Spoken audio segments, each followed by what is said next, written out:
मैं हूँ मोहम्मद बिन कासिम और आज मैं तुम्हें उस युद्ध की कहानी सुनाने आया हूँ जिसने इतिहास की दिशा बदल दी। लेकिन ये सिर्फ एक जीत की कहानी नहीं है, ये कहानी है महत्वाकांक्षा, युद्ध, राजनीति और एक ऐसे सफर की जो मुझे अरब से सिंध की धरती तक ले आया। अगर तुम सच जानना चाहते हो तो मेरी पूरी कहानी ध्यान से सुनो। मेरा जन्म अरब की धरती पर हुआ था। मैं बहुत छोटा था जब मुझे युद्ध और शासन की शिक्षा दी गई। मेरे चाचा थे अल हज्जाज इब्न यूसुफ, जो उस समय उमैयद खिलाफत के सबसे बड़ा शक्तिशाली गवर्नरों में से एक थे। उसी समय हिंद महासागर के व्यापार मार्गों पर एक घटना हुई।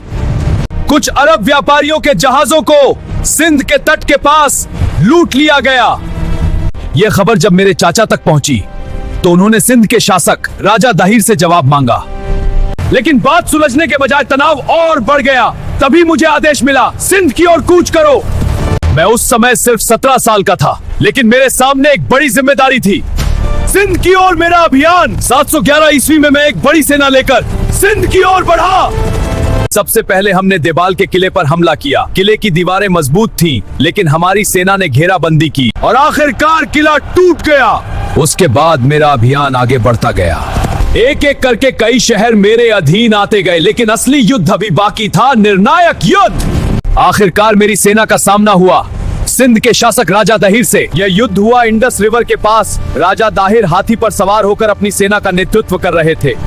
युद्ध भयंकर था। तीरों की बारिश, घोड़ों की टाप और तलवारों की टकराहट से पूरा मैदान गूंज उठा। लेकिन अंत में युद्ध का पलड़ा मेरी सेना की ओर झुक गया। राजा दाहिर युद्ध में मारे गए और सिंध की राजधानी अरोर मेरे नियंत्रण में आ गई। सिंध पर कब्जा। इस जीत के बाद सिंध का बड़ा हिस्सा उमैयद खिलाफत के अधीन आ गया। मैंने कई शहरों में प्रशासन स्थापित किया और स्थानीय लोगों के साथ समझौते भी किए।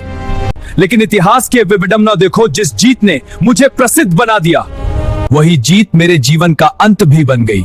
कुछ साल बाद राजनीतिक बदलावों के कारण मुझे वापस बुला लिया गया और मेरी कहानी अचानक समाप्त हो गई। ये थी मेरी कहानी। मैं था मोहम्मद बिन कासिम, जिसने 711 ईस्वी में सिंध की धरती पर इतिहास रच दिया।